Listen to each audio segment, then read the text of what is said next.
English grammar के इस video में हम समझेंगे पहले इंग्लिश, इन टर्म्स को क्लियर करेंगे। इंग्लिश एक हिसाब की लैंग्वेज है। अब लैंग्वेज क्या होती है? लैंग्वेज हमारा सिस्टम ऑफ कम्युनिकेशन, हिंदी में अगर समझेंगे तो इसको बोलेंगे संचार व्यवस्था। जिससे क्या होता है कि हम जो हमारे मस्तिष्क में जो विचार चल रहे हैं उनको हम लिख कर और बोल कर प्रकट करते हैं। अब लैंग्वेज होती कितनी टाइप्स की है? लैंग्वेज पहली होती है ओरल, दूसरी होती है रिटन। अब ओरल लैंग्वेज क्या है? ओरल लैंग्वेज हमारी मौखिक,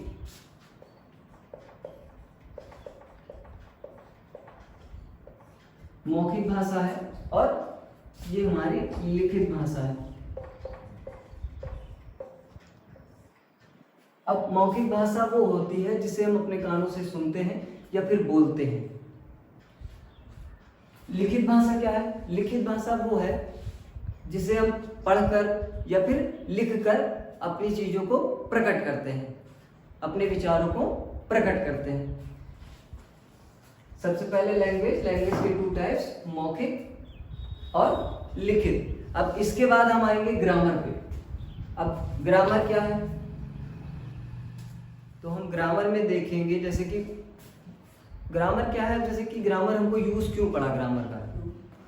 कोई भी भाषा हो, कोई भी लैंग्वेज हो, उसको हमको शुद्ध रूप में ही बोलना चाहिए, प्योर फॉर्म में उसको बोलना चाहिए।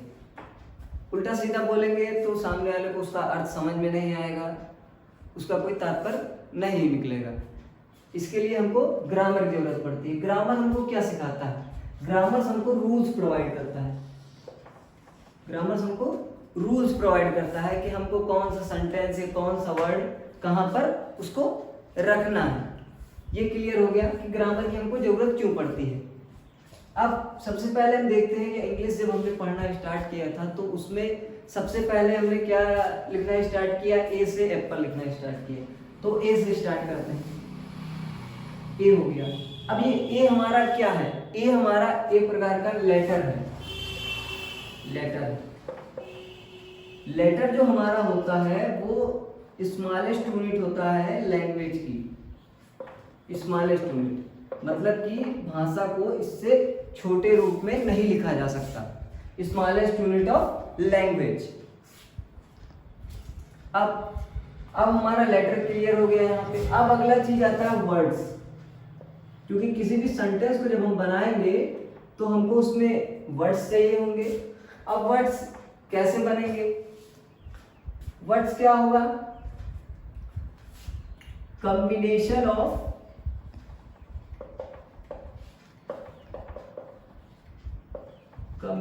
Of letters. वर्ड क्या है? हमारा एक प्रकार का कॉम्बिनेशन ऑफ लेटर्स है या ग्रुप है जिसकी कोई मीनिंग होती हो। ऐसे ही हम किसी भी कोई भी लेटर मिला के GHIJ कुछ भी मिला के हम कुछ भी नहीं बना सकते, ठीक है। जैसे कि हम एग्जांपल लेते हैं वर्ड का, जैसे कि हमने एग्जांपल लिया, सरल एग्जांपल लेते हैं एकदम ताकि हर एक उसको समझ में आए। एग्जांपल लेते हैं APPLE। इसका क्या अर्थ निकलता है? एप्पल। एप्पल मीन्स सेब। इसका मतलब जो भी हमने लेटर्स इसमें यूज किए हैं ये हमारे क्या है? APPLE क्या है? ये हमारे लेटर्स हैं। इनको हमने कंबाइन किया तो हमारा एप्पल बना। उसका एक मीनिंग हुआ, एप्पल मीन्स सेब। तो इसका मतलब ये जो हमने कॉम्बिनेशन बनाया है लेटर्स का वो एकदम करेक्ट है। एक और एग्जांपल लेते हैं, अम्ब्रेला। UMBRELLA।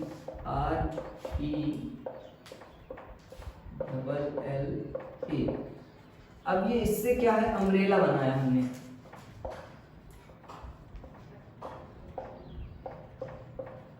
अम्ब्रेला मीन्स छाता। क्लियर होगा आपको ये चीज।